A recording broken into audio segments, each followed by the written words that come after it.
You want me to start and then just call on people? So Yes, perfect. please. Yeah. All right. So I'm Melissa Hatfield. I'm the Bureau Chief for the Bureau of Housing Supports.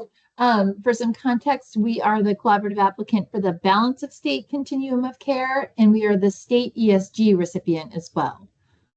I'll pass it over. We'll go to Christy Schott first. Oh, Rex and Melanie know who I am. Do the introduction anyway. Pretend you're following rules. Christy Schott, I'm the Continuum of Care Program Administrator, and I will pass it to Glenda. Glenda, and I am the new COC Grant Manager, so I work right under Christy. And Mandy. Hello, Mindy Reagan. I oversee the Emergency Solutions Grant and PATH programs.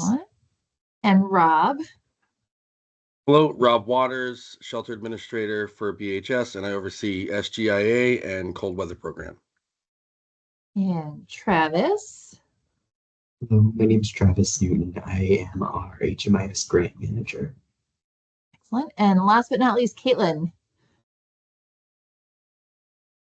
Hello. There she is. Hi, sorry. Just doing some end of year state fiscal stuff, but I'm here just listening in. Caitlin Komisarek. I am the Business Administrator, the Financial Manager for the Bureau of Homeless Services. Great. And then we're missing Mike Termel, who is our ESG Grant Manager now under Mandy. And we are missing Christy McDonald, who is our Coordinated Entry Grant Manager under Christy. Is that everyone? That's us. Great. Thank you so much, Melissa. I'm so happy to see your whole team. The dream has finally come to fruition that there's a lot of New Hampshire staff doing all the COC work that you have been holding down for the past few years. So Rex and I will take a little bit of time and introduce ourselves, and then I'm going to pass it to Rex to dive right into the material. But some of you know me, some of you don't. My name is Melanie Mondello. I work for the Technical Assistance Collaborative, mostly known as TAC, to your team. And Christy invited us here today to talk to you about everybody's favorite topic, indirect costs, and what to do with them, what they mean, and then we're going to go over some tools. So our agenda for today, and then I'll pass it to Rex to introduce and jump in, is we're going to go over globally what indirect cost best practices are, some jargon, what does it mean, who does it apply to? And then at the end, we're going to go through a couple of tools that we created that I hope help you frame your review of your subrecipients in your own practices as needed to get the documentation that you need. And throughout, we hope to have time for questions as well. But it is a packed 2 hours. So I'm going to stop there. Rex, I'm going to pass it to you for introduction, and then we can dive right in. Great. Well, hello, everybody. It's great to be with you. My name's Rex Porter. I'm a subcontractor to TAC. I'm a retired Air Force officer that during half of my 23 years, I worked in the grants and agreements space for Department of Defense for about the last 10 years. I'm a sole proprietor consultant, and I mostly help governments and nonprofits spend their federal grant money correctly. And I don't very often get to spend 2 dedicated hours just on indirect treatment when we're doing federal money. So I've been looking forward to this all weekend for this morning. For me, I'm out in Arizona, so for me, it's the morning. So we get to spend 2 hours. We're gonna spend a good chunk of that time, at least half that time, going through the principles through these PowerPoint slides. When I get mostly done with the general federal compliance, then I'm going to toss it back to Melanie, and she's going to turn on and dive into areas where HUD might be different, whether it's ESG or COC or whatever. That's the way the federal landscape is what you see here. 2 CFR 200 is what applies to every federal dollar. And then on an annual basis, the federal government Office of Management and Budget, they'll permit a federal agency to either add or subtract or amend some rules. So that's why for this audience, it's good to also spend some time kind of HUD, COC, ESG specific. And then when Melanie's done with that, then we'll go to those tools because we want to leave you with some like parting gifts. So we're going to leave you with a couple tools that hopefully you can use after today. We don't always get that far, and I'm glad we can do that in 2 hours. So this is like a family audience. You don't need to raise your hand. If you unmute, I can kind of hear it. I'll pause. If you have a comment, a clarification, question, whatever, just speak up. Don't try to save questions toward the end. Okay. So let's go ahead and dive into the material then. So we're going to cover 3 blocks today. We're going to start with just for all of us, whether this is, some of you, this will be a refresher because some of your names and positions, I can imagine you've been around federal money long enough that you probably understand block 1. So for some of you, first part will just be a refresher on what's the federal intent when the federal government gives the state of New Hampshire funds, and we, if I'm your grants officer, if I permit New Hampshire to then subaward, how do I expect New Hampshire to treat their indirect cost money? And then what do we expect of our subrecipient partners, regardless of which pot of money it is? So in block 1, we'll talk about just a very brief coverage of the who, what, when, where, why of federal money. And then the heart of today is block 2, where we'll talk about different factors related to indirect cost and cost allocation to build you a good foundation, because you're not going to have this training very often. It'll probably be years before you spend 2 hours just on indirect cost. And again, in block 2, the back portion of that will be Melanie diving into HUD specific thoughts. And then we'll wrap up in the last few minutes and we'll cover 3 different tools that we want you to walk away with. And you can ask and answer questions, clarifications, jump in whenever you want.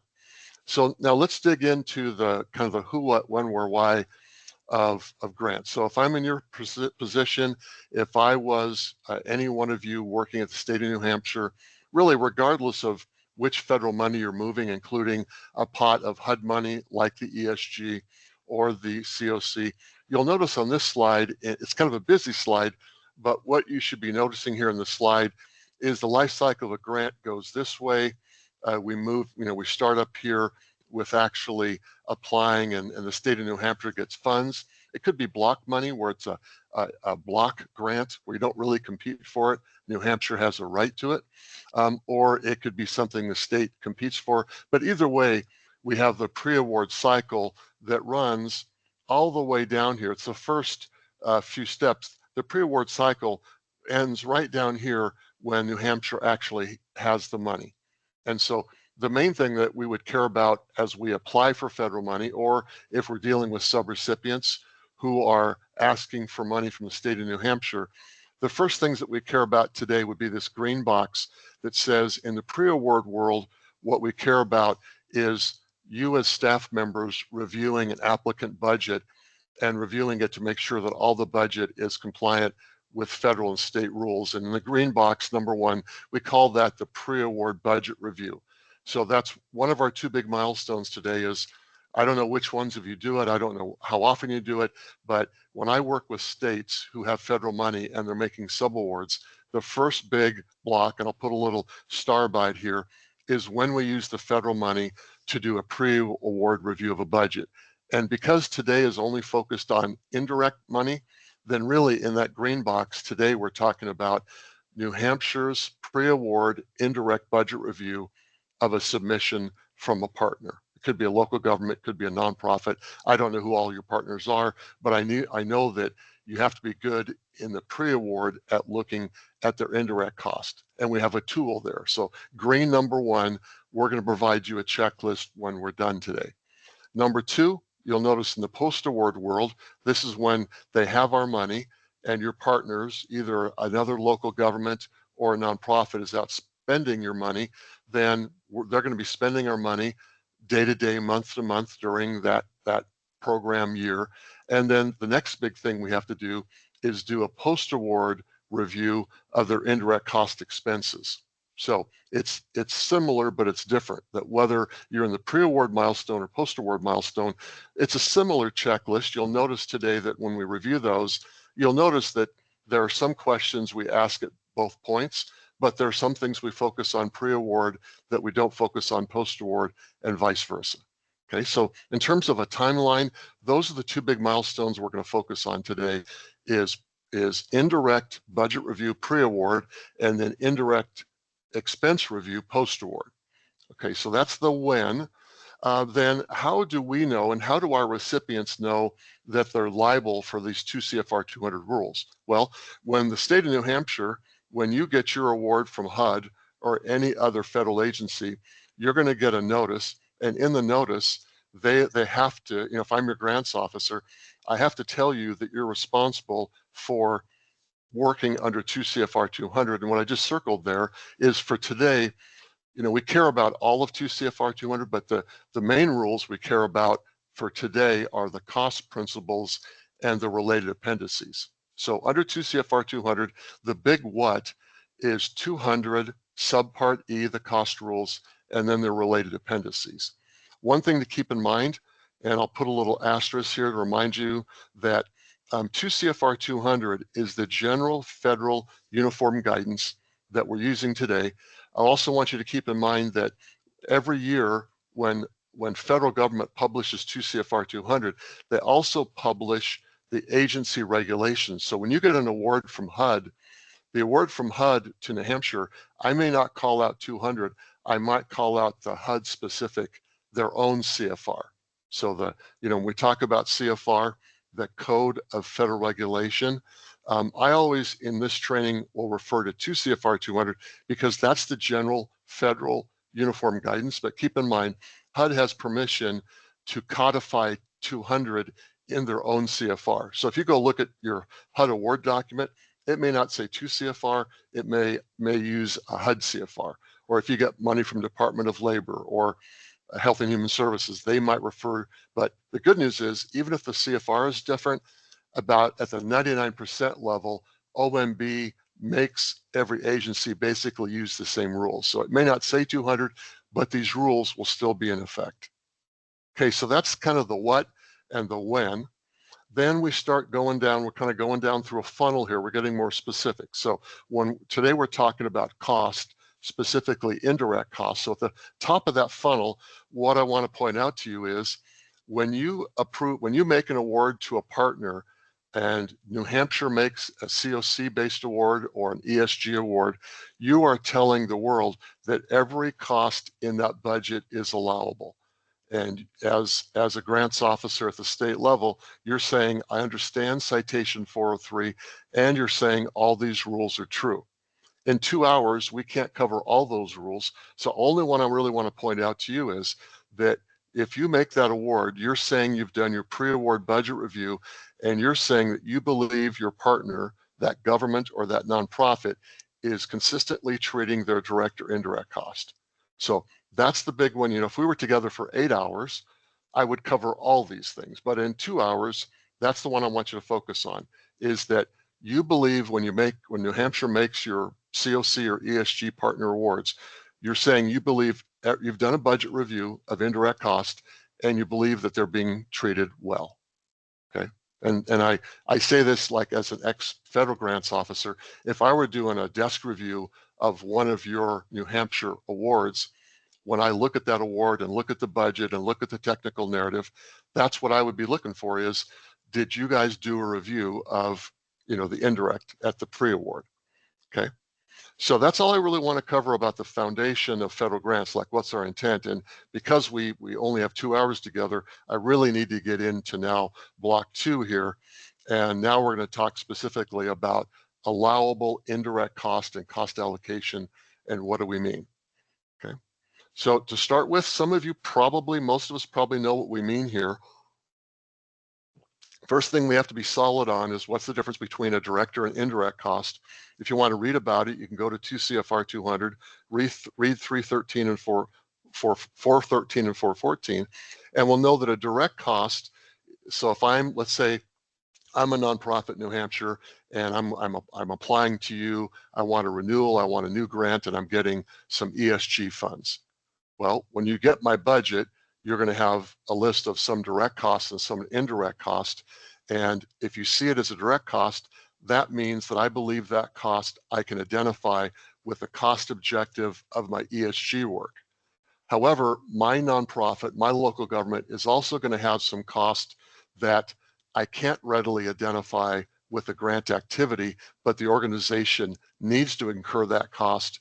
So if I need to incur the cost, but I can't tie it to a grant task, then I call it an indirect cost.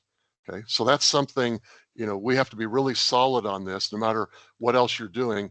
Everybody there, if we were on a team together and I was running this team in New Hampshire, I would say we all need to have a good handle on what's a direct or indirect cost. So help me out here. I would like everybody to open up their chat window if you haven't already done so. So in the chat window, I'm putting in a specific kind of cost that's really important to everybody. So if you go to the chat window, you'll notice in the chat window, I put the word utilities. So like here in my home office today, when it comes to utilities, I have on lights here. It could be I'm in Arizona, so the air conditioning is run this morning. So when it comes to lights, heat, electric, thanks, Robert. I'm asking generally, what would you expect when you're doing your pre-award budget review? Where would you normally expect to see utilities? So Robert said direct. Christina said it could be part of office allocation. Okay, so we've got kind of 1.5 answers there. I'm going to say that generally in let's say this fiscal year, or this calendar year, the last 6 months, I work with a lot in the HUD space. I work with a lot of HUD recipients, especially I do a lot of work with the state of Oregon, a little bit of the state of Washington. I would say typically for most nonprofits that I deal with, I'm going to find their utilities in their indirect cost pool, that they're going to not try to tie it to a given grant. They're going to put it in their indirect cost pool and spread it over every grant. But I don't know, Robert, if you're willing to jump in just for a moment, and maybe, or Christina too, tell me how you would see it as direct. I mean, it can be direct, but I don't see that too often, but it could be, or it could be part of office allocation. Does anybody want to jump in and just take for a moment, share their utility or any other experience?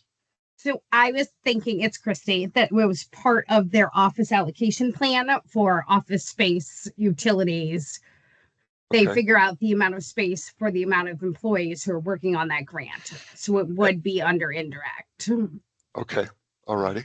Yeah, that would be a classic way, would be that we have a nonprofit, we have 1,000 square feet, we have so many employees, and we simply divide it by square feet, and then we allocate it out that way indirectly, depending on how many people. Okay, so just want to make sure that we're good on direct or indirect. Okay, thank you for that. So now to get more complicated now, if we understand what we mean by direct cost of an organization, and we know what costs are in their indirect, then on an annual basis, what our partners do is they say, looking ahead to next year, they do it a priori, they do it ahead of time, and they say, for our next year of operation, we think we're going to have, I'll put here in the chat window, that we're going to have, I'll put an I, that we're going to have a certain total, we're going to have an indirect pool of cost of indirect, and then we also know what our direct pool is going to be.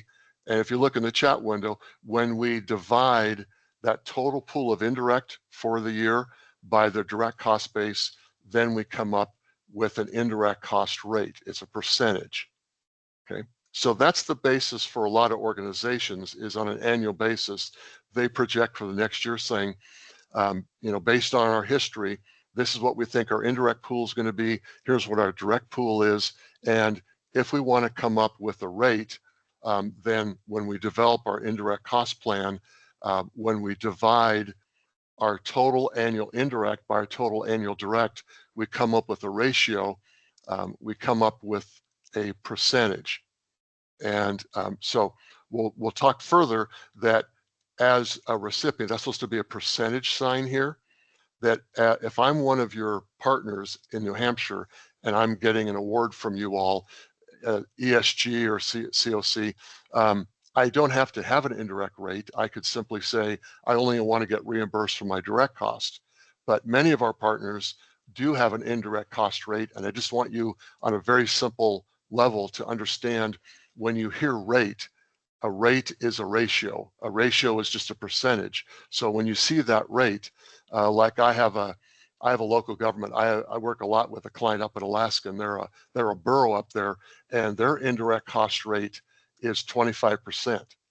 So that's their negotiated rate. They actually have a rate they negotiate with federal government. So for every direct dollar that they have, $1 of direct, they get to add to it 25 cents. And I'm putting this in the chat window. So they get to add 25 cents.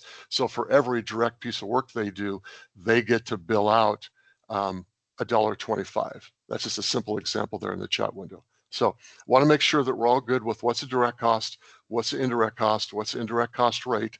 And by the way, when it comes to indirect cost rate, I'm putting in the chat window that there are 3 basic methods that generally we would accept.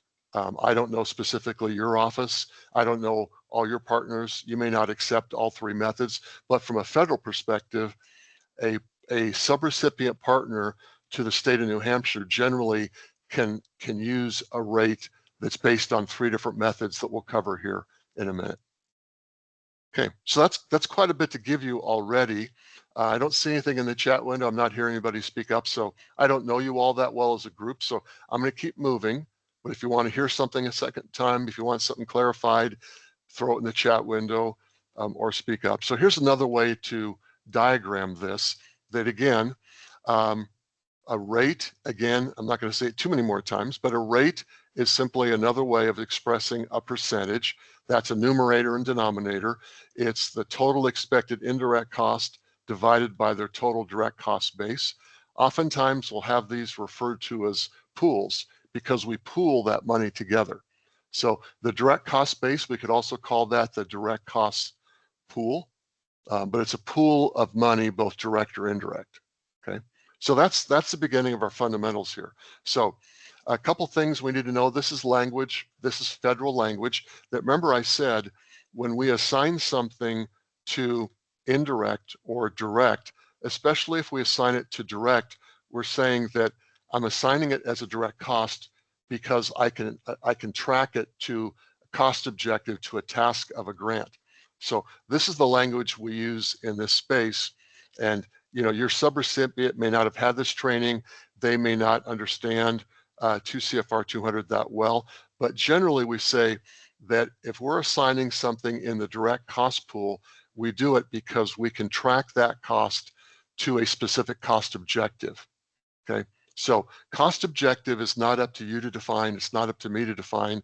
I mean, occasionally HUD may say, you know, in HUD guidance, they might say, here's a list of, they may not even call it a cost objective, but they may say, here are allowable functions under ESG, or here's the common direct activities that are permitted and fundable. So HUD may not call it a cost objective. They may call it activity. They may call it a function. They may break it down at the program level. So sometimes HUD may in fact flow down to you, and you're going to flow to your partners, your subrecipients, and they may not use the word cost objective, but when we hear cost objective, if we hear a specific function, generally that means that it could end up being a direct cost, okay? So cost objective is just meaning the specific thing we can tie a cost to. Sometimes, this is where things get a little more complicated, sometimes our partners may have a joint cost, meaning that the cost is joint or shared.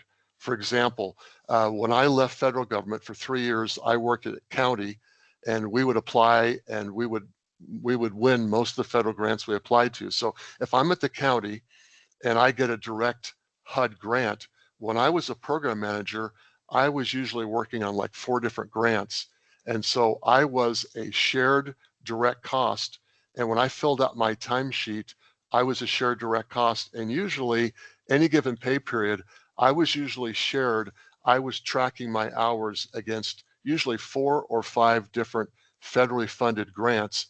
And so I was a shared direct cost. Or someone could be a shared direct cost at your, probably not you all, but your partners. They may have an employee who is shared in that they do sometime direct and sometime indirect. So a shared cost, this is where it gets really complicated. An employee could be sometime directly. And then like with me, when I was at the county, there were some 2-week periods where I also did some indirect work for the county on just writing a policy or doing some training. So it wasn't directly for a grant. I was doing indirect work, and then I would charge those hours indirectly.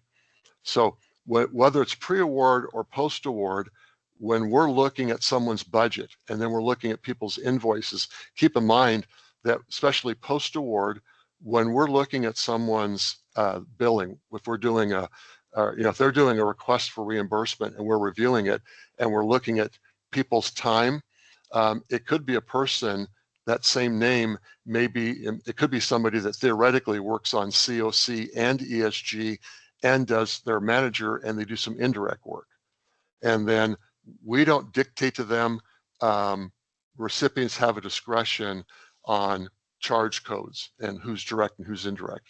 So that's why post-award, it's kind of challenging to review a request for reimbursement and track all the cost. So we have cost objectives, we have joint cost, and then now let's get into the regulation and how do we expect our partners to spend their money? How do they budget pre-award, and then how do they spend their money post-award? So under citation 414, what we say is, to begin with, is our partners have to have consistent treatment of their cost, direct or indirect. And then one of the key things that you're looking for both pre-award and post-award, and you'll see this in the tool. One of the key things you're looking for is that potentially that they didn't make a mistake, and we want to make sure that they're not double charging. So an example of a pre-award double charge might be that, let's take data entry. I heard someone say that they work on HMIS. So let's say we're talking about HMIS cost. So when it comes to HMIS, some of that, if I was one of you in New Hampshire and I had a couple different partners, when it comes to HMIS and cost, probably I would expect a lot of the cost of running HMIS is probably run by part of an organization that's in the indirect cost pool and they're doing IT, and HMIS may not be directly tracked to a grant.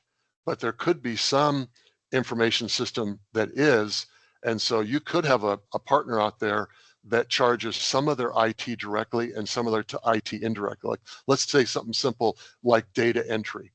Well, I would expect from my experience dealing with state subrecipients that some of your subrecipients, data entry is never charged directly.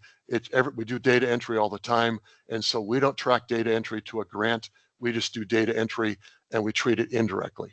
However, if they wanted to, if let's say there was some really heavy HMIS under COC or ESG, if they wanted to, they could dedicate someone to doing HMIS kind of data entry, and they could say they're going to track their hours and we have a charge code. And so some of it could be direct, okay?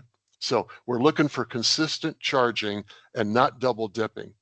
And then once the organization that year makes a decision, like how are we going to treat data entry, once we decide how to do it for one federal award, the NFE, your subrecipient has to be consistent. They can't say, oh, this is New Hampshire, this is COC, I know they have deep pockets, so I'm going to charge them directly for data entry, but then I'm going to charge everybody else indirectly. That would not be consistent. So that's the kind of stuff we're looking for. Okay, so I'm going to check the chat window here. Okay, Melanie just gave you some clarification on my citations here. Okay, so now moving further based on those principles then, when it comes to classification, this is an important thing to remember at the state level, just like I would remember this at the federal level, that I took these words right out of the regulation. There is no universal rule for classifying something direct or indirect. So that's the federal government telling New Hampshire and telling our partners that there is no federal universal rule for how to treat, like, for example, I do a lot of work with housing, but also domestic violence, sexual assault. So we have a lot of facilities that have security out front because we have people fleeing abuse or whatever. And so you could have a nonprofit that has a security guard out front, and you might say, well, that security guard is probably generally, I would expect the security guard to be charged indirectly. but the federal government doesn't give us a list. They don't say that a security guard always has to be indirect. It's really up to New Hampshire to decide. It's up to your partners to decide.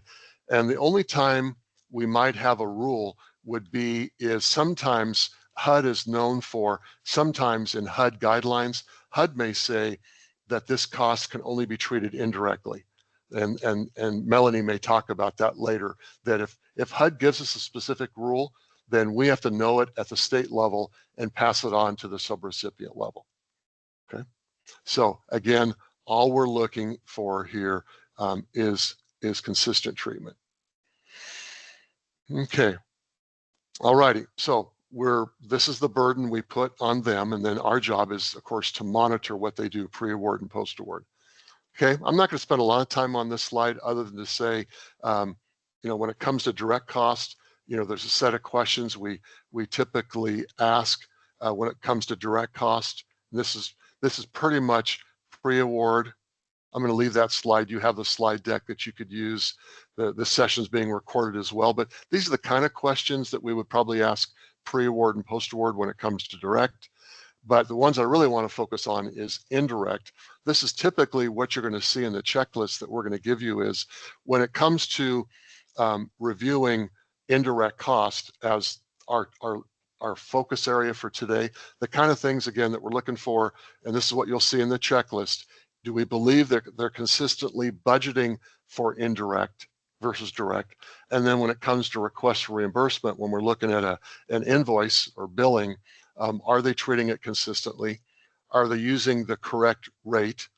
And we'll cover that here in a couple minutes. When we say rate, remember, there are 3 ways universally that they can arrive at a rate. So is that, especially pre-award, but especially post-award, are they using the right rate?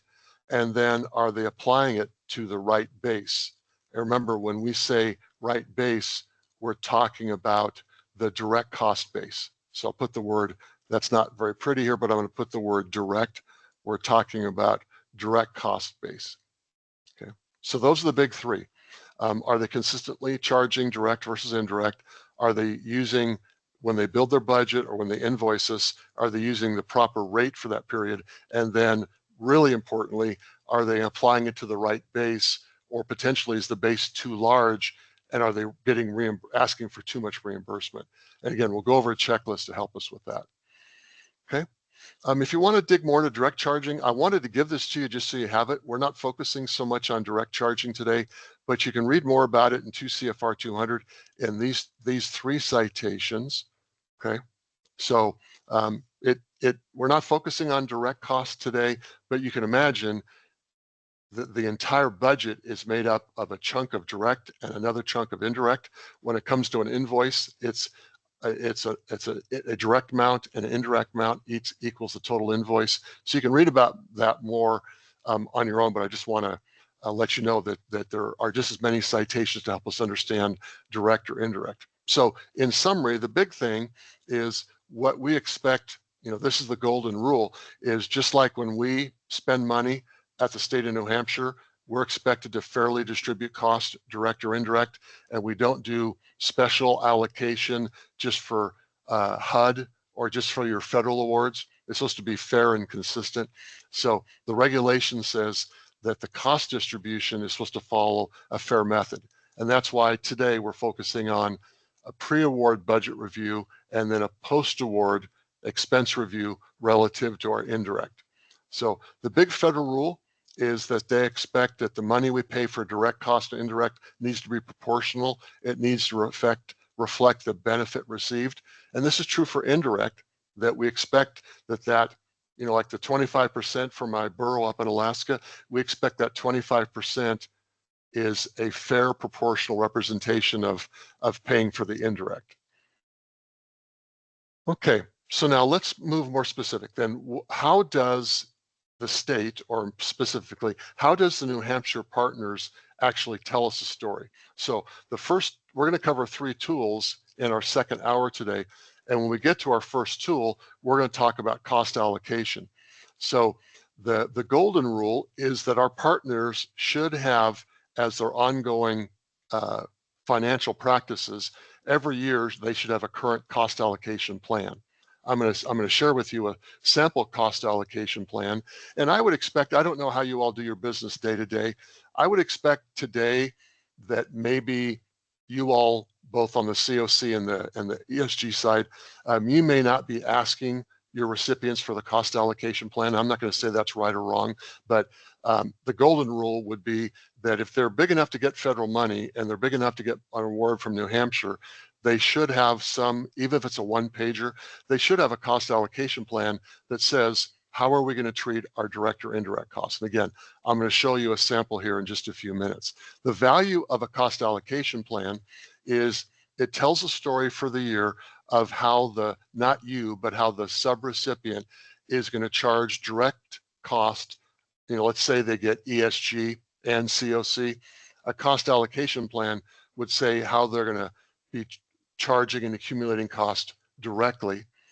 And the reason why they should have a cost allocation plan, it's a supporting tool that's really part of your subrecipient's financial management policies. So it's a cost allocation plan is really a supporting tool that's, you know, could be 1 page long, could be 5 pages long, but it's really just for that year a supporting tool that tells a cost allocation story, and it supports their general financial policy. Okay. The value of having this is it's an internal control for your partners. It helps them be consistent, and it proves to you and to them what their approach is. Okay. So we're going to go through a cost allocation plan, which is something I would encourage you to get to understand, and then either have a practice that you ask your partners for it, or maybe you help train them on why they should have a plan. Okay. So like Melanie said, cost allocation plans at small and medium nonprofits are usually missing. They can verbally tell you how they do stuff, but they often don't have it written down. So if we want to build a stronger team of subrecipients, you might want to share the sample with them and encourage them to develop it. So I'm getting now toward the back of my material today. I'm going to get not too long. I'll toss this over to Melanie. But what we're focusing on here now is, I mentioned that when we're working with a nonprofit or a local government, there's really 3 methods of cost allocation that you might encounter. Number one, for your bigger entity, they might have what we call a NICRA. So bigger, longer term partners, they might have a NICRA, which is a federally negotiated indirect cost rate agreement. That's usually for, you know, like states would have this, big nonprofits would have it, big cities, big counties, they're probably going to have a NICRA. And then if they have a NICRA, they're going to have a plan that they will have submitted. They'll have a rate agreement letter. And so under number one, under a NICRA, they're going to have the NICRA. And then what I would expect you would do is pre-award, you would ask for their rate letter. So if they're applying for money to you and you see in their budget that they have a NICRA and it's a fixed rate for that year, then to prove that they do have a rate agreement, you would ask them, you need to see that NICRA letter. And so like if you were funding my borough up in Alaska and they say 25% NICRA, you would have pre-award, you would ask them to show you proof of the NICRA. So a lot of our partners don't have NICRAs because it's complicated. It takes 6 months to get done. It's kind of intimidating to negotiate with the federal government. So option number 2 is a fair number of our partners, starting back in October, the rate was raised to 15%. So the second option you may encounter would be what we call the 15%, the de minimis rate. Okay, the de minimis rate, that just stands for the minimum. Our partners have a right to elect into the de minimis rate. We can't deny them that. Unless HUD denies it, the state cannot deny that option. So de minimis rate is pretty much what it sounds like, is that if I'm your partner and I elect to 15% for the year, I would show you that in my budget pre-award. Then I would show you post-award in my invoicing. I would show you the 15%. And the only thing that you're going to see here, I'll put in the chat window, it's not 15% of all direct. So it's not all direct cost, okay? It's 15%, and this is where things get complicated, it's 15% of what we call their modified total direct cost. So your partners have to be good enough to understand what do we mean by modified total direct cost. So that's where you have to stay a day ahead of your partners, because I'm sure some of you have de minimis agreements with some of your state partners. And if you do, up through last October, it was 10%. Now for the next year, it's going to be 15% and on. But again, they don't get 15% automatically on all their direct costs. They get 15% of the they have to subtract certain items. And we'll cover that here in a moment. Okay, so 15% is pretty easy, but it's not simple because we have to know what MTDC is and they have to know what it is as well. Then finally, you probably have some Rex, partner. can I interrupt you for a second? Sure. So a lot of the COC projects have a NICRA. Can they charge across all direct cost rates if they have a NICRA? General answer is yes. If they have a NICRA, that the only thing that would trump that, Christina, is that would only be trumped if we have a HUD agreement where HUD tells New Hampshire that a provision of these federal funds have a cap or something, or and that's not uncommon. Like I might have a NICRA of 25%, but we get some HUD funds and they cap it at 10%. Then we flow that cap down and we only permit them recover 10, not 25. Okay, thank you. Sure. Just checking Can my I bases. jump in too? Yes. Sorry. No, this is why we're here, is to jump in. Yeah. Yeah. So I think the important thing too, Christy, is that we're making sure that we have a copy of their NICRA on file and then reading it, because I see commonly like someone on the BDAS side has like a 42% indirect cost rate, but it's only applicable on salaries and benefits. So a lot of times too, the NICRA will outline what it's allowable on. That's a great point.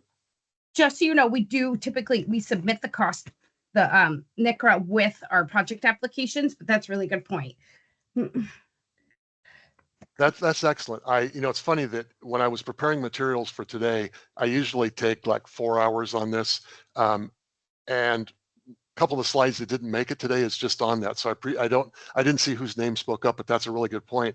That when it comes here back to NICRA, number one, when it comes to the NICRA, there's multiple ways, different bases they can choose. Like it could be salaries and wages, it could be salaries, wages, and fringe, or it could be MTDC. So I'm going to put that in the chat window. You might want to make your own note of that. When it comes to the NICRA and their direct cost base, the three most common ones that you're going to see is either salaries and wages. We want to know that, and we want to know it pre-award and post-award, or it's salaries and wages and fringe, or I could also say, I don't want to use either one of those. I want to use MTDC. So you're right. That's really important that we know that both when they submit their budget, what are they saying they're going to do? And it's even more important when we're post-award looking at their billing, are they taking the right rate times the right base of those three? So thank you for catching that. That's a really good point.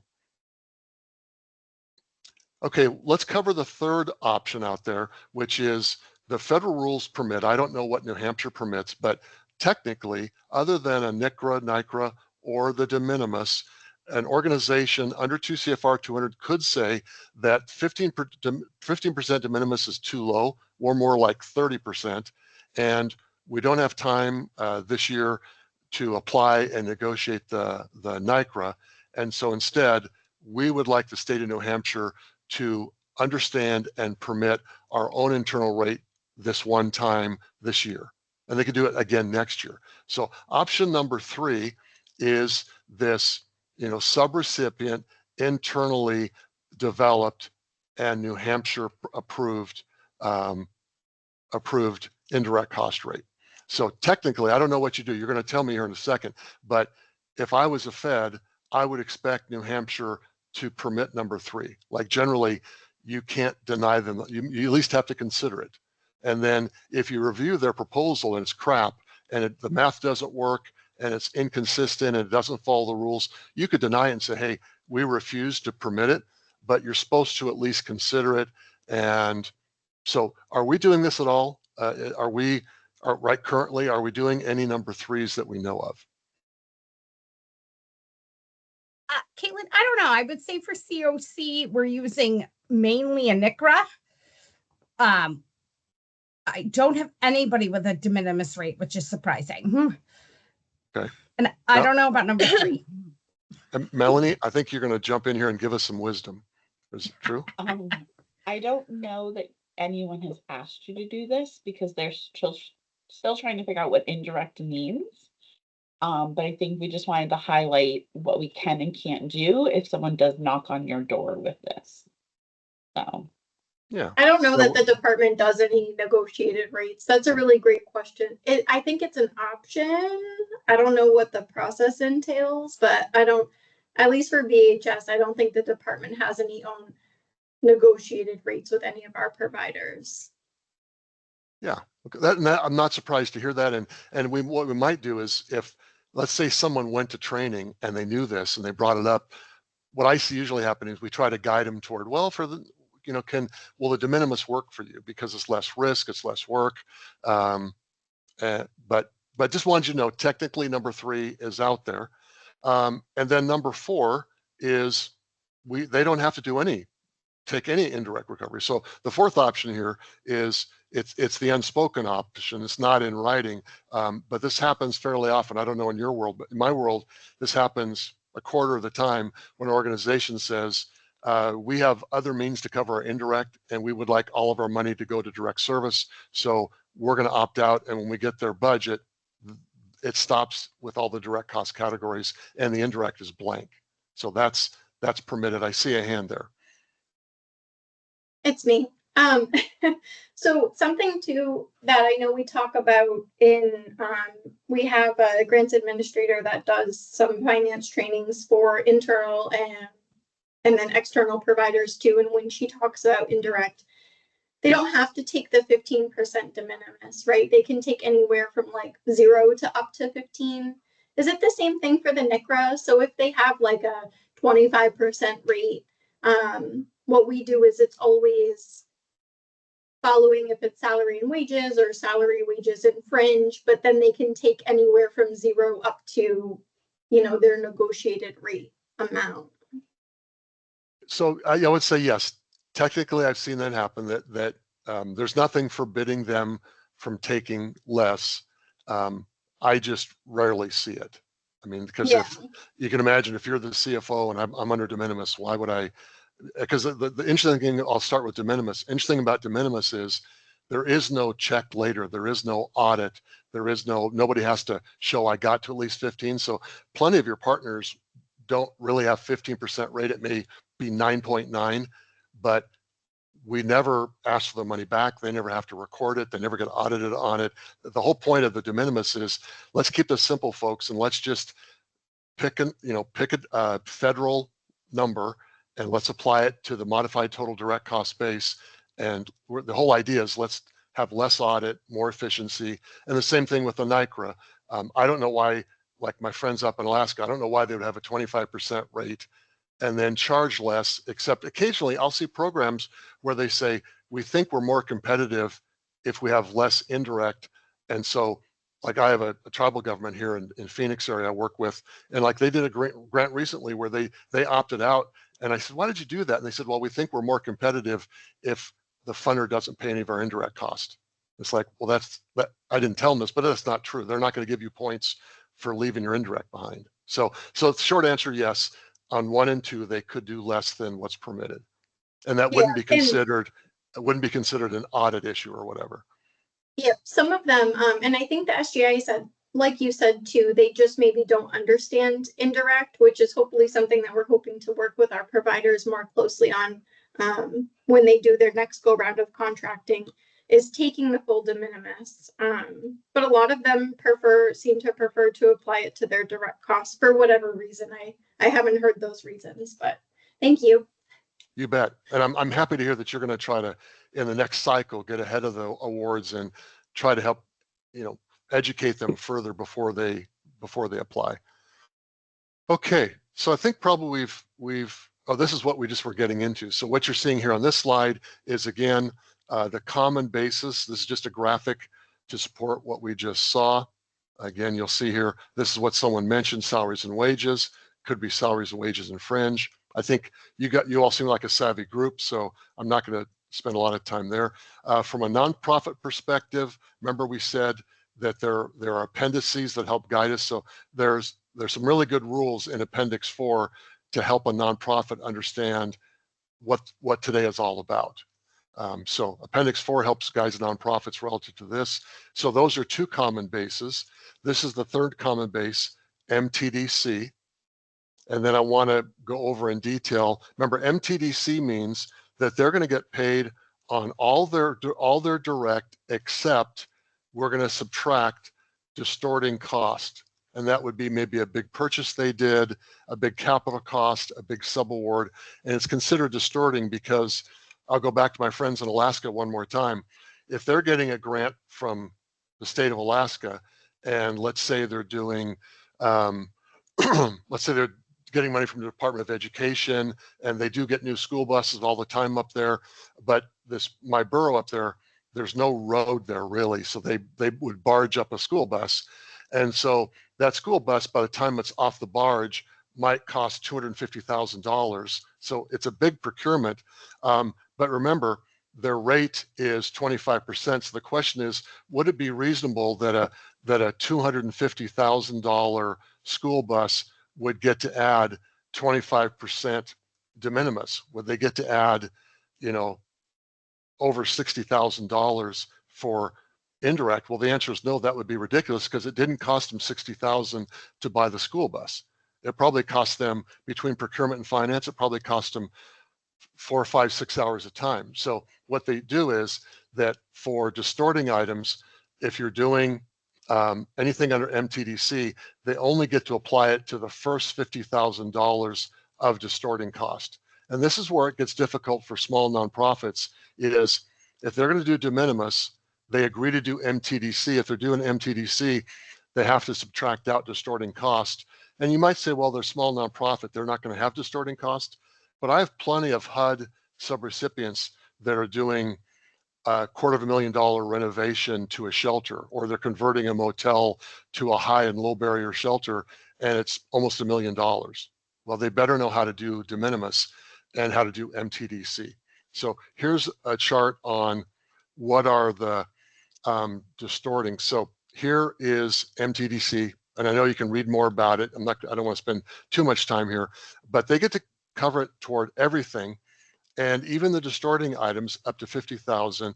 And what it excludes is one-of-a-kind things like a one-time equipment purchase, capital expenditure, big subaward. And then they have to show you pre-award. They're only going to take it on up to 50K. And then when you're getting an invoice, if we get an invoice that has one of those big items, we need to check the math and that they didn't sneak in indirect charges for the total cost, beyond the 50K. Okay. I think you all get this. It sounds like you're pretty savvy. I just put in a piece of eye candy here to show you how we might arrive, at an indirect rate. I just wanted to show you again, the numerator is the total for the period of indirect cost. The denominator is the direct cost. When you do the math, this client of mine ended up at 20.79. So there's no quiz, there's no exam. That was just a piece of eye candy as a break here. Okay, final thoughts before we turn it over to Melanie. Again, big things we're looking for is consistency. We're looking for, on a fiscal year basis, a chosen methodology that they stick with. Okay, my sense is you guys know what a NICR is. I'm trying to keep moving here. So I think we know what a NICR is. If you want to read more about it, here's some citations. A NICR is actually negotiated. It's a written agreement. That's why you need to see that rate letter. Advantages for our subs that can get a NICRA, the beauty of it is they can apply it when they're working with you as a pass-through. The beauty of a NICRA is it gives them a number to use in all their proposals. I have a number of clients that have multiple rates. You can have, like, I have an organization that has a fringe benefit rate under their NICRA. They also have an international rate and a domestic rate. And it's easier for our partners to price what they're doing, building budgets. Disadvantage of a NICRA, what I tell all of my clients is it is just an estimate of the next year, but it's not flexible. So if we have an organization that's growing or shrinking, probably not good to use it. Also, they're gonna get a provisional rate probably, which means they're gonna have to negotiate a provisional rate and then negotiate the final rate, and it's a lot of work. And finally, it's tough to get in the queue. If you have an entity that you're encouraging to go get a NICRA, when I work with somebody, it's usually at least 6 months from start to finish, and some of that time is just getting an office that'll negotiate with them.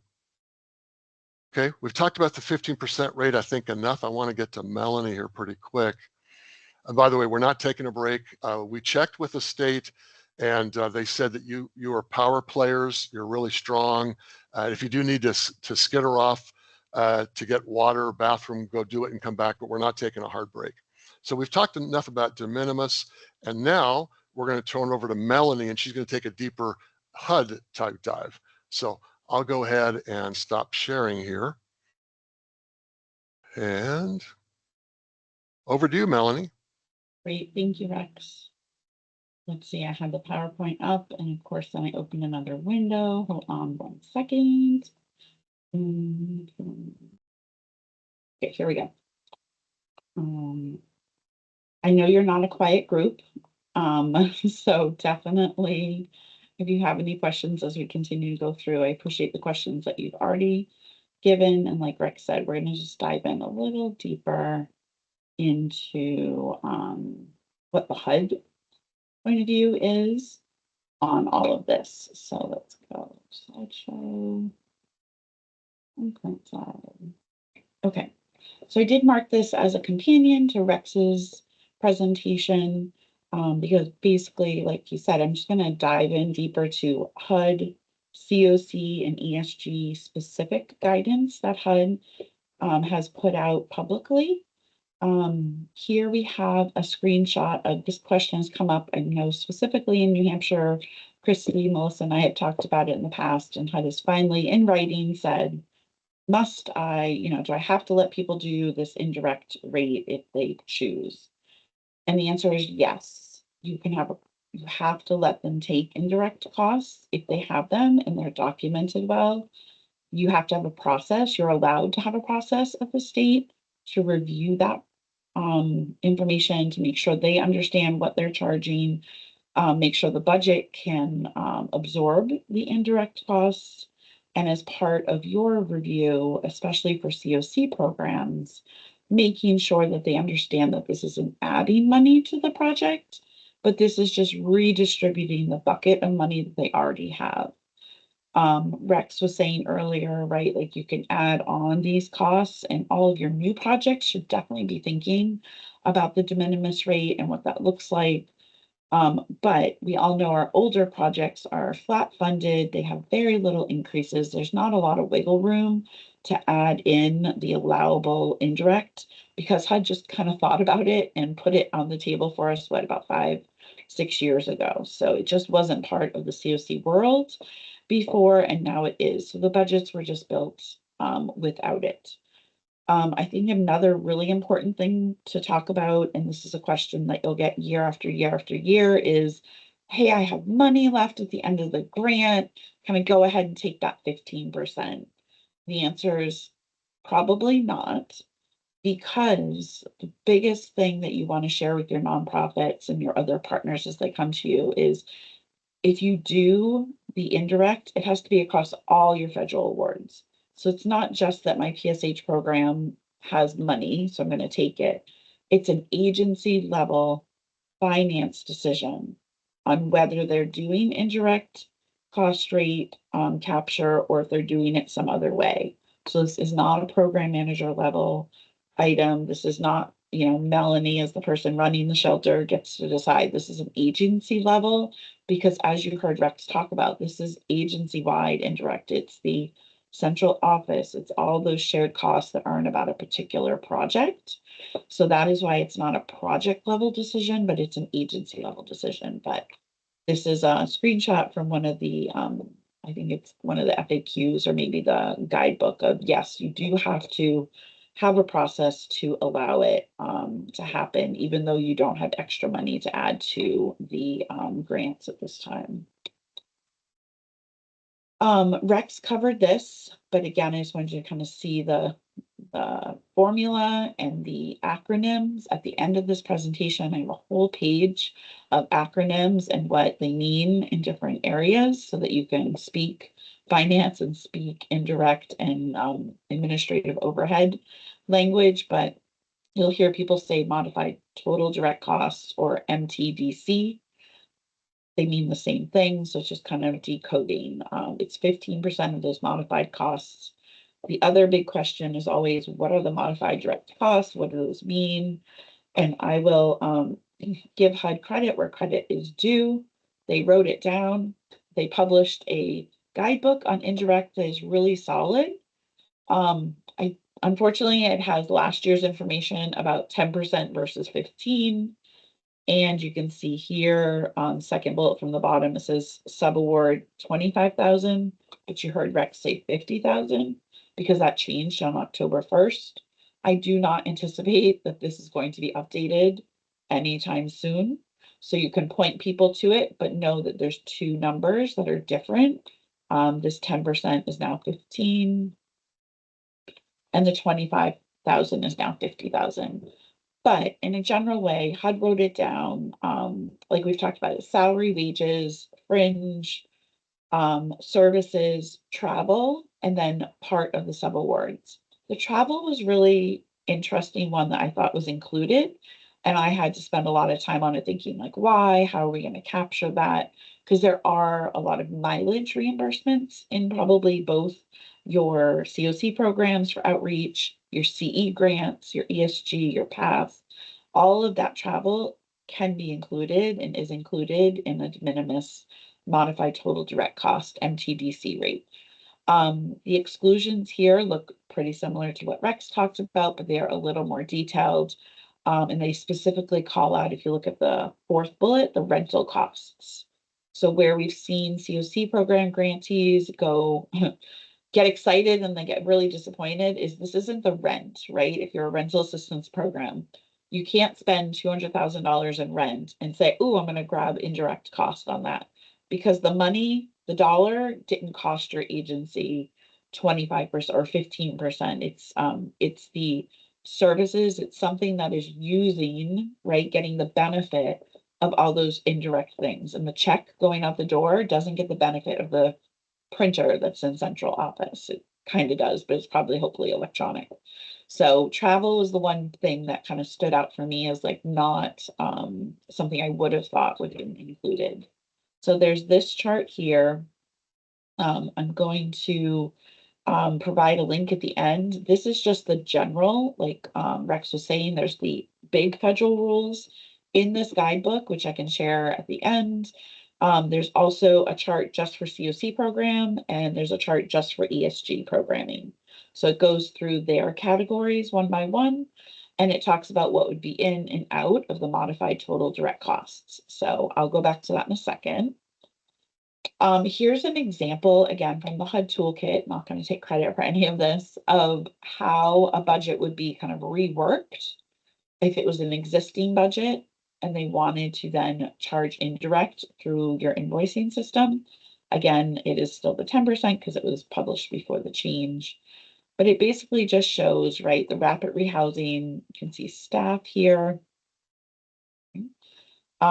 It becomes 50,000, but they want to start taking indirect, so it would only be 45,000. They still have possibly $50,000 of cost, which is where people get confused. They can just redistribute how it is booked into their finances. If again, it's an agency level decision to go after indirect. So this just helps people kind of visualize like how it looks different if you move from not doing indirect to doing indirect. And again, these are in the toolkit. That was a rapid. This is a case management. So it's just there for you to kind of see, like, you know, the 75,000 is the 75,000. It's just how you're going to bill it and how you're going to book it on your side of the finances. Here's a lot of those acronyms that I promised. These are the terms that you hear people confused sometimes. These are terms that people should understand what they mean before they say them. The budget line items, that's a HUD term for the COC program, like each of the buckets of money that you have. Time and effort really intersects with indirect in that the modified total direct cost base is really supported by the time and effort logs that everybody hates to do, but they have to do them. So if you have a recipient, a subrecipient who's really struggling with time and effort logs, they're probably going to have a really hard time coming up with a modified total direct cost base that they can support how they got there, because this is how you know, right? Like, how did they spend their time? So I can put the indirect percentage on the time that was COC program or ESG, not the time that was maybe HOPWA or something else that you're not going to be reimbursing them for. So these is just good alphabet soup to understand what they are. The last two on the right-hand side, the facilities administrative and general and administrative, this is where people go astray. They just say admin, right? We know people think admin and indirect are the same. They think project administration and indirect are the same, but those are different terms that mean different things in budget land. And so just helping people not use the term admin will help you get people a little more straightened out. And if they're thinking about going for the de minimis indirect path, your NICRA agencies have already figured this out. They've negotiated. So as you're training new members of your team or the subrecipients, there are some resources which I think are still on either the HUD Exchange or the website that they were on. Here's that Appendix 4 that you heard Rex refer to. I know the binders are still up. I'm not sure if the toolkit's still up, but I'll give you the hard copy of it that I have. This is us. We are not going over what project administration is for the COC program, but I know you get this question a lot as people get confused. So I put in the slides here about what COC program project administration is, how it has to be shared, and then what it means. So all of that is there, including the rental assistance administrative costs that we know HUD forgot to put into the interim rule. So that's all I have. I'm going to stop sharing here. That's all I had to kind of frame what Rex said into the COC program and ESG world. I'm going to bring up real quick. I'm not going to go over any detail because you can all read, but let me just pull up. I'm going to share my whole screen so that way I can just bring it up for you. There we go. In the tool guide, so this is the one that was in the presentation. For ESG, for Mandy, you and your team, the ESG one starts on page 16. So you can see they go by category about what would be included and what would be excluded. And then if you scroll down a little bit, Christy, for you and your team for COC, it does the same thing. By each of the categories, the budget line items that HUD has, it tells you what's in and what's out as a basic rule. So again, I'll send this out with the materials if you don't already have it. So that's my little supplemental presentation. Any questions before we get into the 3 tools or things you want to make sure that we absolutely cover as we go forward? How does this generally, and Rex, as you get your kind of screen ready, how does this generally feel to people? Is it new information? Is it confirming that you knew what you were doing? You just didn't think that you knew what indirect was? How are people feeling? Yeah, rumor was, Melanie, this is a talkative group, so this is the time to prove the talkative part. Well, I think in the ESG world, we've done a lot of work with indirect because it was a topic that I was like, oh my gosh, I want to make sure that we're doing this correctly. So we actually use that toolkit to set up the budgets by line item exactly that way. You know, what is included in that base and what is excluded, so that right from the budget, we have it all listed out. The subrecipients understand, we understand, and it's so clear from the budget to the invoice exactly where we're calculating. That's great. Yeah, that shows the power of getting in early and not trying to catch up later. So thanks, Mandy. Robert said in the chat window, confirmation of info, some is new. How about anybody else? I'm grateful that I have Mandy and Christy and Caitlin who understand this stuff. Melanie's tried to explain it to me for about a decade now, and it will not stick in my head. That's why I'm here to hear it again so I can try and learn it.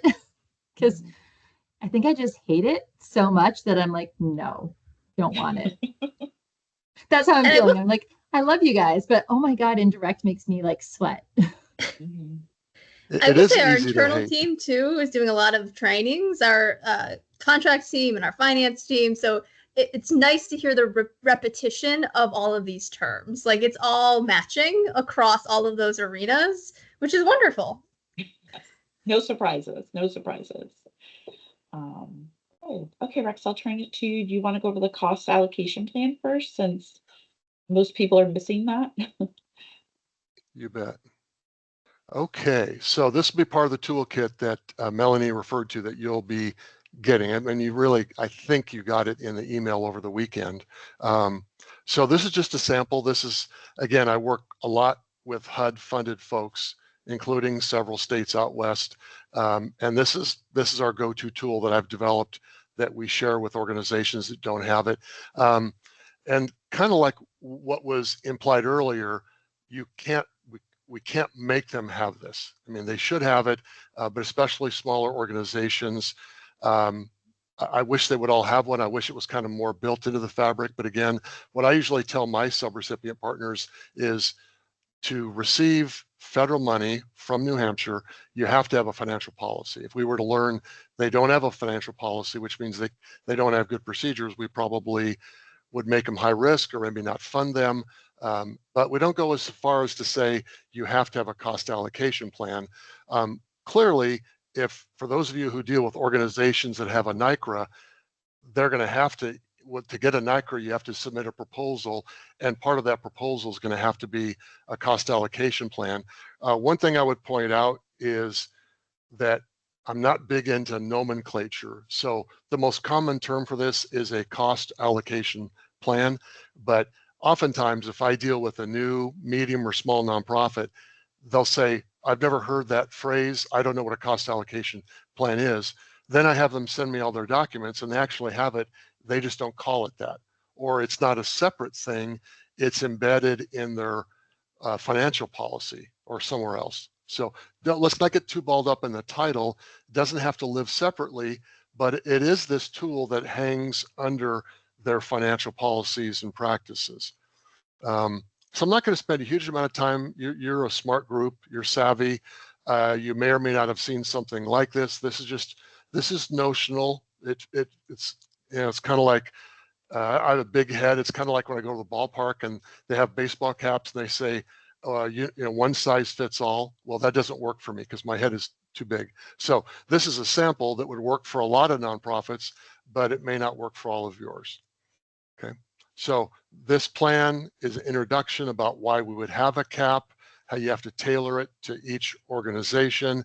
This is based on 2 CFR 200, which should work for all of your environments.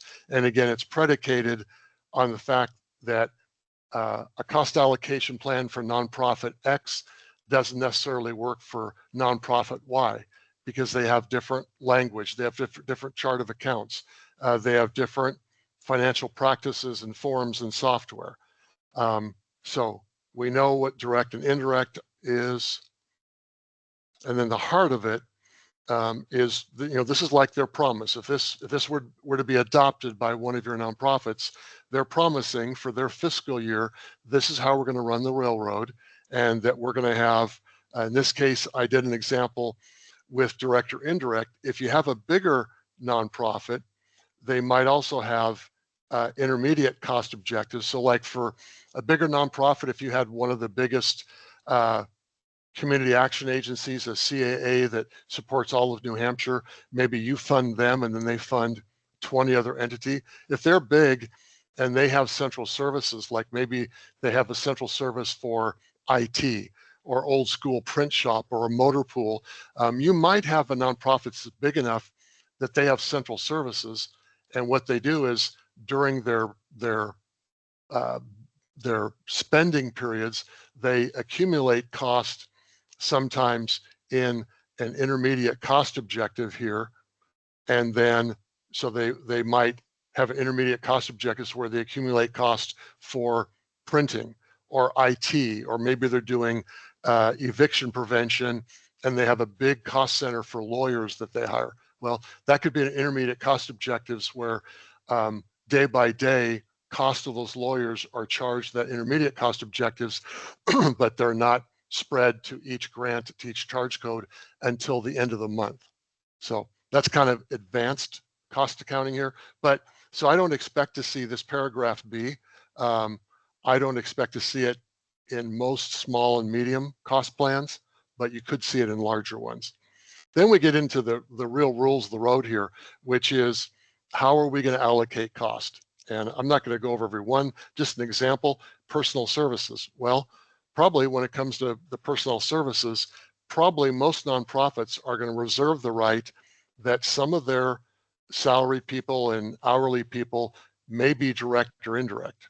They want to reserve that right that, sure, everybody working directly on the ESG grant that's doing specific task work, they're going to be direct, but that person might have, just like back in my day at the county level, that person may have some indirect time, or like an example we saw in the chat window, your subrecipient may have a team lead that in a given day, that team lead does some direct work under COC or ESG, but also every pay period, they're going to be doing some indirect team management that can't directly be tied to one grant.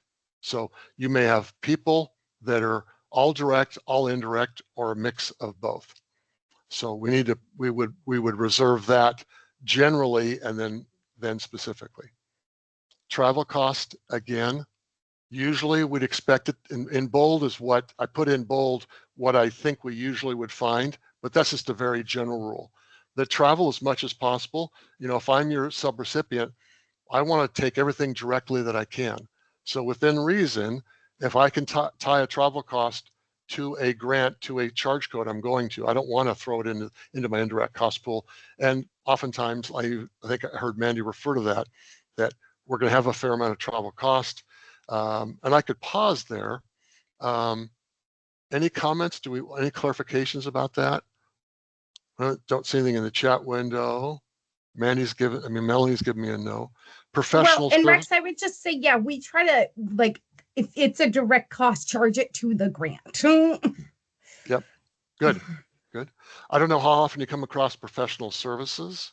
Remember, professional services, I use this title because this is out of 2 CFR 200, that people we hire, people we employ are called personnel services, and it's not crystal clear to our partners that that our employees are not professional services. That's lawyers and accountants and auditors, etc. Okay, it could be, it could be the audit work we do is spread across the whole enterprise at the nonprofit. So audit professional services could be peanut butter spread as an indirect cost, but it could be the lawyers we have for eviction prevention services could be done as a direct cost. Office supplies, you can see there, we'd expect that normally to be indirect. I'm a middle child. I'm kind of agnostic. I could see any cost well defended going either way. So when it comes to office supplies, you could have 1 out of 20 that has some supplies that I'm only buying for the grant. Well, if they're only buying the supplies for the grant and they keep them locked and stored and saved and tracked, yeah, I'll pay you directly for it, but I wouldn't usually expect that. Equipment, you'll notice that this has been updated to reflect that equipment threshold's now 10,000 as of October 1. I don't know where you are in your fiscal years, in your award cycles. Like at State of Oregon, they're not accepting these figures until the next award cycle. For the State of Oregon, it was July 1. So as of today, June 30, they're still running under the $5,000 rule. So Is that worth talking about, or is that crystal clear at New Hampshire where you are in invoking the new federal numbers? Is that pretty clear? I don't know, Christy, Mandy, where are you with when you're going to allow these new amounts? I was going to defer to Caitlin. Yeah, so we were doing them as contracts turned. We weren't, and it was the same thing with the de minimis. So all of the 2 CFR changes that took place last year, because it's in contract, we have to follow what that is. But as contracts were turning and amending, so it's not necessarily like starting tomorrow we're going to allow it. But we were allowing providers to put these things into effect. So it's not a black and white answer, but as they turn. And that's good news there is, I'm kind of surprised, but that is what most all funders are doing. That I thought last summer and fall, I thought, oh, on October 1, there'll be a bunch of modifications and people will amend their awards for the new rules, but that's a lot of work. So what states are usually doing is saying, yeah, we'll honor this, but we'll honor it when at point of renewal or point of new award or whatever. So what you just described is what most states are doing, and feds as well. Okay, so you kind of get the nature of how this is, that for every big area, this is not a perfect tool, it's just a good tool, and you can extrapolate from this and add and subtract. And it's not so much for you, it's obviously for your sub-recipients. So Rex, I'm not going to go through. I have a question. Is this where you would put, like talk about I'm trying to think, one of the recent monitorings I did, like cell phones, they couldn't quite explain how cell phones were being paid for. Was it the project? Was it the agency? Did it depend? This is where you would say like cell phones are billed this way, or a shared person, it's based on their timesheets, based on the hours. I see a lot of allocated based on hours. That's what that means, right? Those percentages. Yes. Like here, you know, if that was the case, this is where I would probably, under a broad category, I would put cell phones, and then I would describe the methodology here.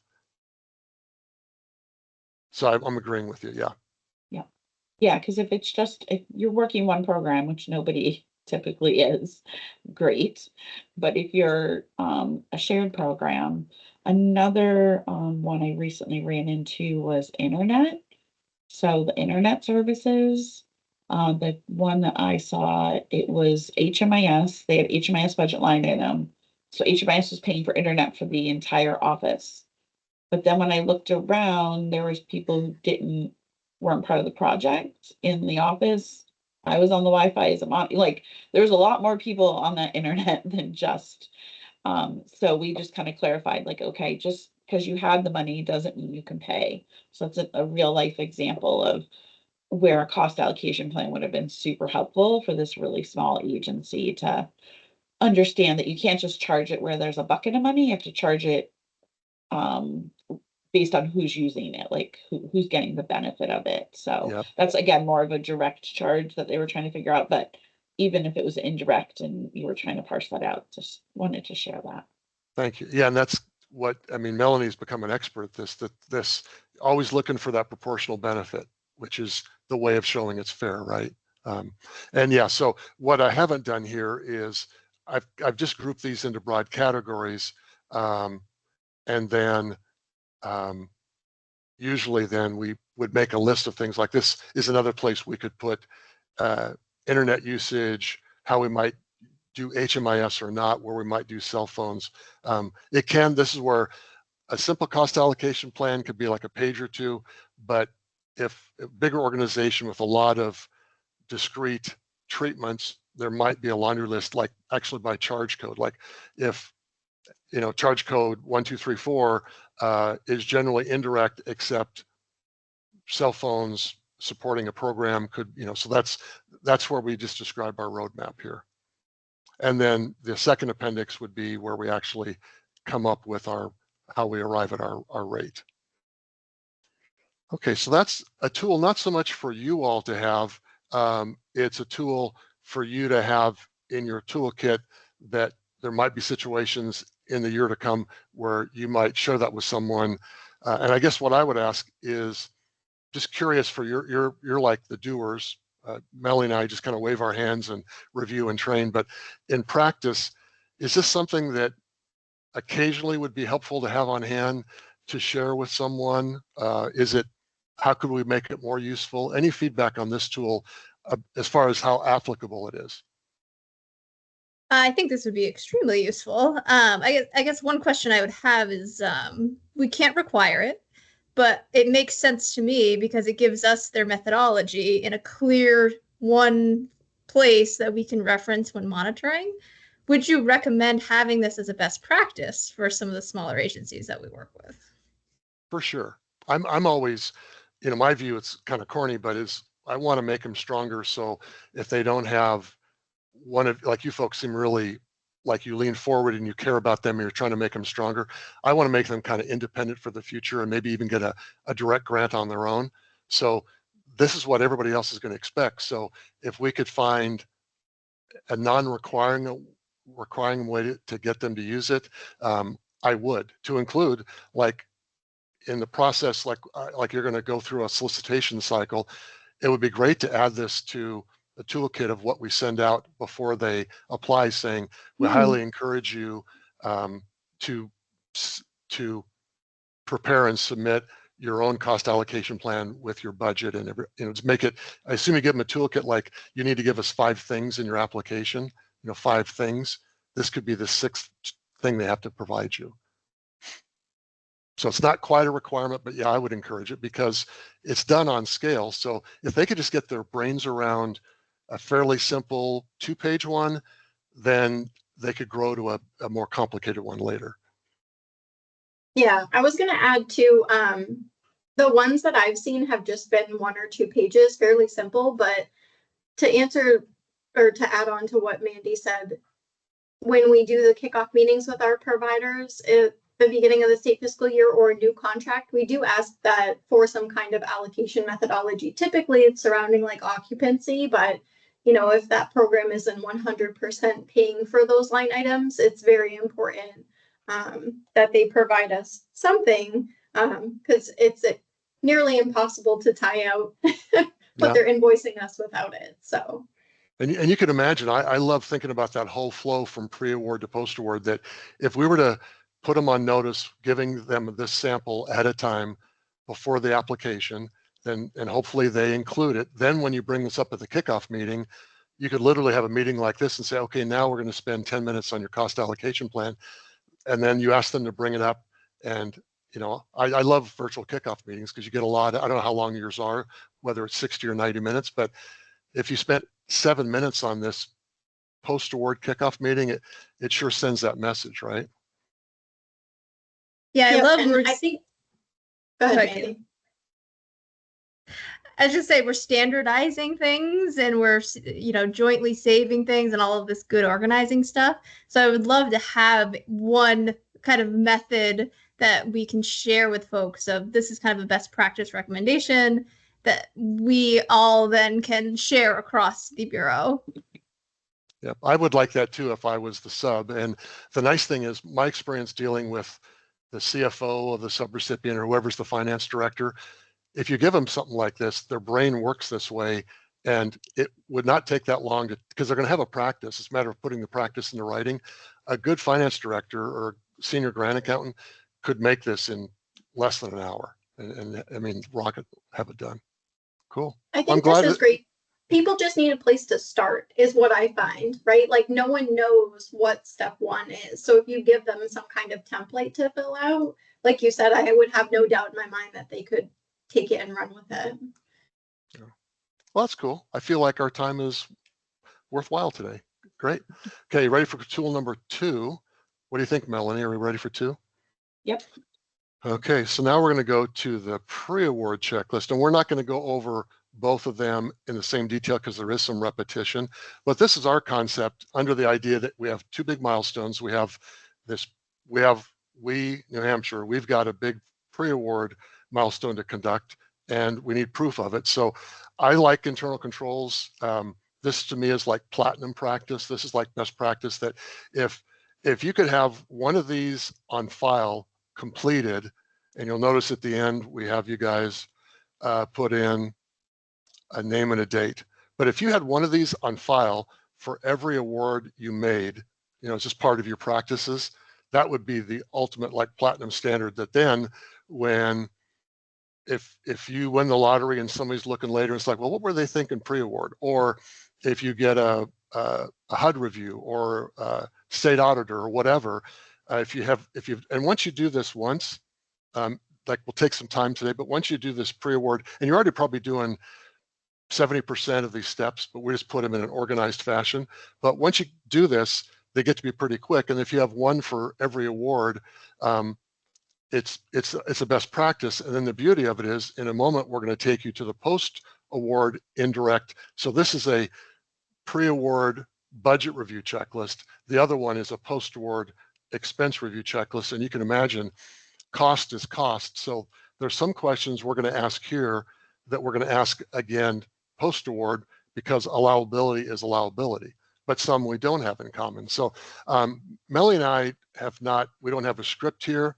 We didn't dog and pony this over the weekend. It's just, and I think you all seem like a super savvy group. So this is built on both 2 CFR 200 and HUD. It passed the Melanie test, which is a good thing. And well, one of them she built, and I just copied her formats, and there's a lot of overlap. So Melanie, are there some things you want us to focus on? I think so. The pre one is a little bit shorter than the post. I think if you just want to generally run through it, I will just say, like, as you go through it, I always believe in utilizing things that people have already created to benefit, right? Like those of us that are in the process. So I do have some references down below, places where I got different parts of the tool. If it came from somewhere else, you'll see some of them look really familiar from the HUD monitoring guides. So I tried to pick out the relevant pieces of the 25-page monitoring guides that HUD puts out as it applied to indirect. So I think if you just want to give an overview of like how it's set up, and then you all have this, I sent it out this morning. If there's a particular one you're like, don't know what that means, that's a word we haven't talked about yet, please feel free to jump in. Yeah. Thanks, Melanie. One thing I like, I always like working with Melanie, it's fun to team with her. So the beauty of this is it's a homogenization of my brain on 2 CFR 200 federally and her brain on HUD. And so it's a merger of those two things, which is good. So one thing I want to point out up front, I'm kind of a troublemaker in my portion of this, that I know you all must be doing pre-award risk assessments because it's required with federal money. So I know you have the risk assessment. So we're not saying do another risk assessment, but we're saying that's kind of where things begin. Like that's our first leading indicator. Am I dealing with, I'm hoping over half of your awards are low risk folks, and we would just document that that's a good sign. But you're going to have, I don't know what your percentage are, I would guess 10 or 20% are moderate or high risk. And that means maybe I have a little more work to do here. Otherwise, we want to make sure that the budget allocation is reasonable, following basic allowability rules. Does the organization have a financial policy? Again, I'm kind of pushing you on that one because I know in reality, most pass-through entities like a state office like New Hampshire, probably today, I'm guessing, I don't know you all, but I'm guessing that you don't ask them to give you a copy of their financial policy ahead of time. So I'm saying here, I wish you would, because it's nice to know, like if you get crickets and they say, well, I don't have anything to give you, that's like a holy cow moment. Like you don't have so I would encourage you to ask for it. But again, this is a Word document, you can tailor it. So if you don't like that element, you could take it out in the future if you want to use the tool. But can I get some feedback? What about financial policies? Do we ask for them? Should we ask for them? And then can someone make me feel good that we do 100% pre-award risk assessments? This is for anybody but Melanie. Okay, so we do risk assessments at the state level. And they're done by someone who I think we should have invited to this meeting, because I think Mickey really enjoyed it. But there is a risk assessment tool that is done for every single contract that we do with subrecipient agencies. Okay, thank you. And then we may or may not ask for financial policies, but consider that. Other things, we're always looking for things that commonly could potentially be duplicated items. This is kind of just a memory device. Here we say, do they have a cost allocation plan? And again, you could adopt that or not adopt that. Then we go on to page 2. Then we get into allowability items. And this is the first one here on page 3 is COC, ESG, internal controls. I like this one. This is Rex Troublemaker one. I like this because I just think it's a growing, just trying to make all of our team members stronger out in the world.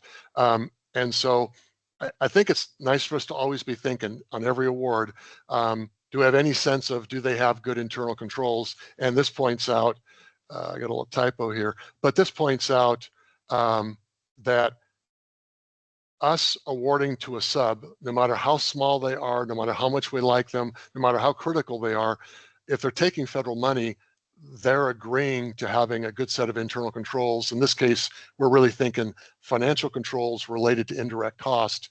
What that would include here, do they have a good way where all their grants accountants know what we mean, for example, by MTDC, if they're doing, if you have some that are doing de minimis rates, or if they're doing a NICRA, do they know what is their direct cost base when they're building an invoice for you? So I like to get a sense of their internal controls.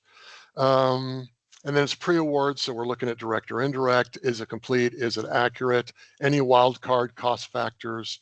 And then just like when I was a federal grants officer, when I'm done with this pre-award review, I'm going to ask myself, how good are these folks? And if they're not low risk and I've got concerns, then this is where whoever's doing this pre-award budget review, this is where someone on your staff should be thinking, wow, they're not low risk. I have some concerns on these 3 pages. And then we've told the federal government that if we're awarding to somebody who's not low risk, we need to protect the bank by adding a specific condition. And if you look at the footnote, that's out of, that's a specific citation. So that's my last thing I want to ask about on this one. Do we all understand what we mean by specific conditions? And I got to believe you do, even if you don't use that term. But remember, there's an equation that if they're not low risk, then we should add a specific condition and protect New Hampshire. So I'm guessing if I was still a Fed and I pulled some of your COC or ESG awards, I'm sure we're awarding to some non-low risk folks, and we have added some condition to protect ourselves. And I'm getting a nod. So we do that? Yeah, we do. So that's part of what Christy mentioned, Mickey, who does our risk assessments. It's a whole process. So like if you're a certain level of risk, there are recommended activities to be added to their contract for monitoring. And we work through that. Anytime somebody's anything other than low risk, we have a meeting to talk through which things we want in that contract. That's great to hear. That makes my heart happy. So now, as far as this tool goes, if you want to adopt the tool, if this is redundant, like, oh, Mickey's got it over there and this is duplicative, you could take it out. Or if you want to make this thing kind of all-encompassing, you could keep it and then refer to what Mickey did so that you've got a record here. So I don't know how it works with your other tools, but you kind of know where our heart was here. Melanie, what would you like to add before we go to post-award?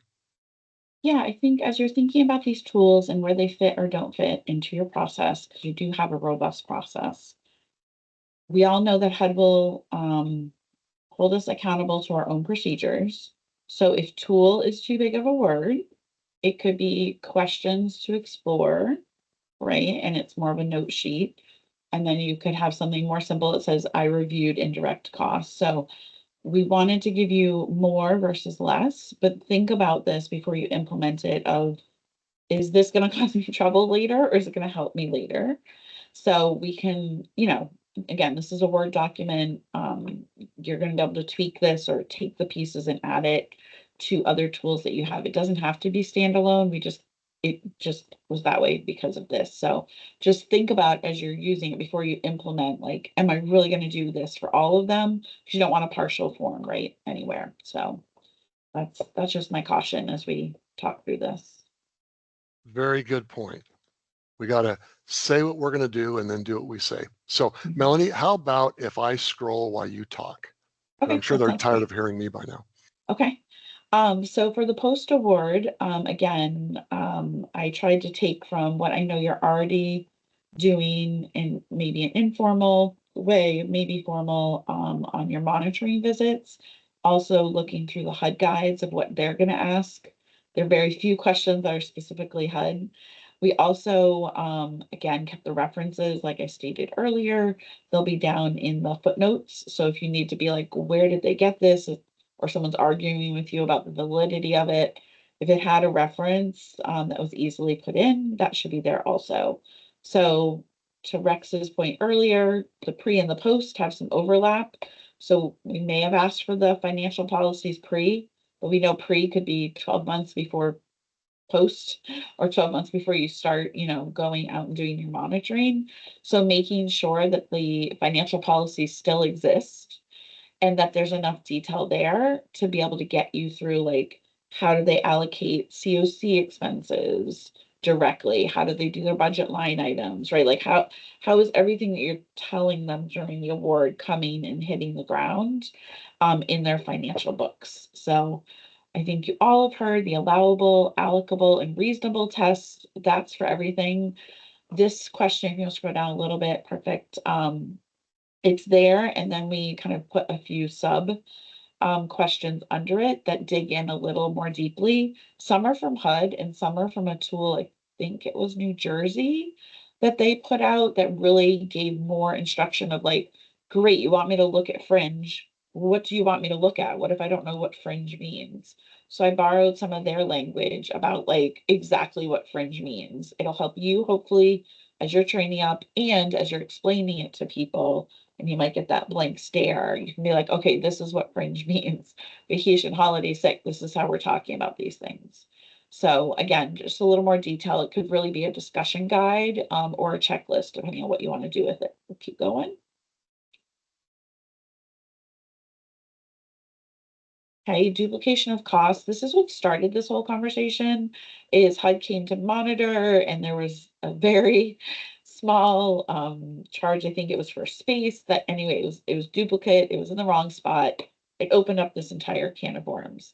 So I just thought this was helpful to list out some of the things that could be either or, right? Like, if things could be, if it's a small agency, then maybe the ED really is doing direct program work, either supervision or direct services. If it's a larger agency, probably not so much. Should be an indirect pool, not being charged directly to the grant.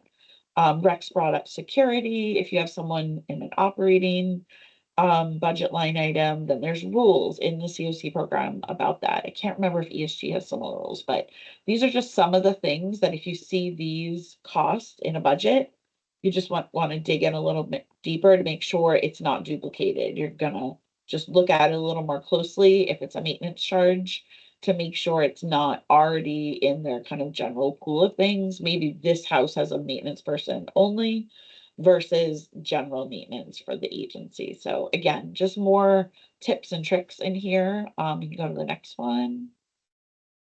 Equipment, Rex talked about.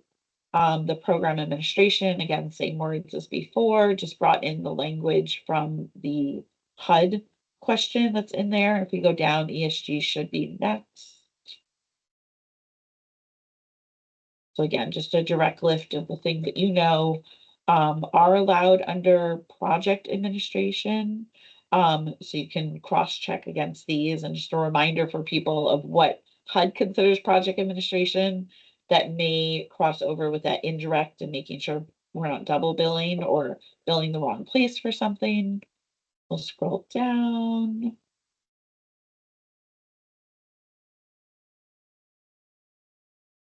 I like lots of white space. Internal controls, again, here I just dove a little deeper into examples. So like an org chart tells you if I'm new, do I go to Christy or Melissa? Like, who do I go to next? Within finance, there are steps up and down the chain. So those org charts help you and your reviewers and your federal partners later know, like, okay, whose signature am I looking for on this final thing? Who's the one who finally like approved an ELOCs or signed off on different invoices and stuff. So these are words and things that you might find in the financial policies. They might be standalone things like the chart of accounts, those types of things. But again, we're not going to dictate where they live, but these are just some of the things that you're going to be looking for. Like any monitoring, you cannot ask everything every time, but you could sample a couple questions, see how they are responding, and go deeper if you feel like people are not giving you what you need. Down, expenditures, I believe a direct lift from the HUD tool, and then supporting documents. I broke those into two because there could be a yes for one and a no for another. So any of these questions, if you think they should be two, we can break that down also. And then the base, right? This is just the question about everything that Rex has talked about. Did they get the base right? Do you agree with the base? What was the percentage based off of to be able to charge you if they're doing that de minimis? I'm gonna go down a little bit more. This is something like Rex said, if you do de minimis, you're not gonna be asked to prove it. Like you don't have to prove that you have the 15%. But as a good practice, as an agency, you should know how much your indirect expenses are, because a good finance person, a solid finance person is not going to charge more than they know they have. It would be really hard probably to get fully reimbursed for all indirect costs unless they were really, really low. But just making sure that organizations, if they say they're doing it, that they're recording that somewhere and that it's evident that they're doing it, because that's that test of you're not in charge of their other federal grants, but you don't want to be the only one being charged for indirect. So it's a conversation to have with people as you talk with them to make sure they didn't misunderstand and just go, oh, we had money here, let's charge them. So next page, I think. Yep, so that's it. So again, as I'm hearing your questions, I'm looking at the tool. Maybe it's a discussion guide. It could be a tool. We can think through that and you guys can let me know what you want. So that is what Rex and I have today. Rex, what would you add to the post award? Well, I'm running out of time to be a troublemaker, so I would ask for both of these last tools, pre and post, because you guys, we have thick skins. We're not here to, we're not selling. These are not copyrighted tools. So what do you all think, first impression, no right or wrong answer here, that does this have a future potential place, or is it there's a fair amount of duplication and we might take this and modify a different format, or what do you think happens next? What are your, maybe difficult to be the first person to go first, but how useful are these tools? What do you think happens next?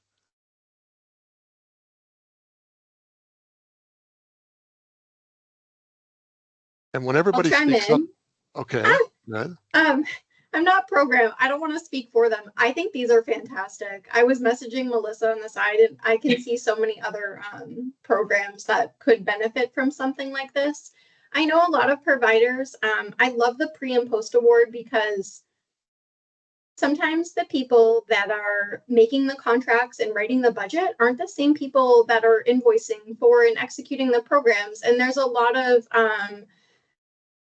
they get frustrated. I mean, rightfully so, because they don't understand why it was made the way that it was. But I think it's a great checks and balances. We're doing some internal controls sharing in SFY 26, sharing folders with program and finance for invoices and budget revisions. And Melissa was like, I can't wait to get audited next. Not that she's welcoming that. But I think this is just another, tool for our bucket that would just cross our T's and dot our I's. I will 100% admit to saying I can't wait till HUD monitors this, I guess, again, because our financials are just so together. They're so and clear and easy. You can look at it and you know what you're looking at, and it makes sense and it lines up to different things. Christy, we're gonna get audited at some point. It's part of the rules. Like every couple of years. This time we're ready. Like we are ready. And it is so, I can't wait. Just be like, here you go. Have at it. I dare you to find something. And I don't want to sound defensive as an ex-Fed, but when that happens and you get a clean bill of health, they're going to leave and say, well, this is why we do these things, is to make organizations stronger. And it's maybe I wasn't in your shoes through it, but it probably wasn't a fun process, but indirectly it's what taxpayers want, is we're all getting stronger, right? So. I think Okay. I tell people, providers, that all the time. I go, you don't know what you don't know, right? And it's the same thing for us. Like, we don't know everything either. So we're all learning together. Yeah. But I'll tell you, because I work mostly with your providers, that they put states on a pedestal, almost as high as feds, that it's like, well, they're fully staffed. They know everything. They should give us good guidance. And they do put you guys on a pedestal. So we talked about a plan, pre-award, post-award. We're kind of getting toward about 9 minutes left. I don't know how you want to use that time, but I think that's our story for Melanie and me for today. How else could we use these 9 minutes? I'm happy to give them back to you, but whatever you'd like. Funny, because I just messaged Caitlin on the side and said I might be a few minutes late to our regular 2 p.m. because I need a quick break. So if we can end a few minutes early, that's great. I think we've all, my brain is maxed out. I do feel like I got something from this, as much as I hate this topic. But I love the resources that you've shared that I can reference back and I can look at, and the fact that the rest of the team is here too. So when I go and regurgitate this incorrectly, they'll be like, no, Melissa, that's not what Rex said. Which, I think this is just, it's so beneficial to us. That makes my day. Well, that's great. Well, why don't we all get 5+ minutes before whatever our 2 p.m.s are. I want to thank all of you for attending and speaking up. And Melanie said you would be a fun group to work with. And then, as always, it's whatever I get this first email from Melanie, I know I'm going to say yes if I can, because she only partners me on fun stuff. So thanks, everybody. Thank you, Rex. This was amazing, and I really appreciate you coming in, educating all of us on indirect costs. Thank you. Thanks for the invite. Fun Okay, topic. enjoy your 5 minutes. Melanie, I'll touch base with you later. Absolutely. Bye.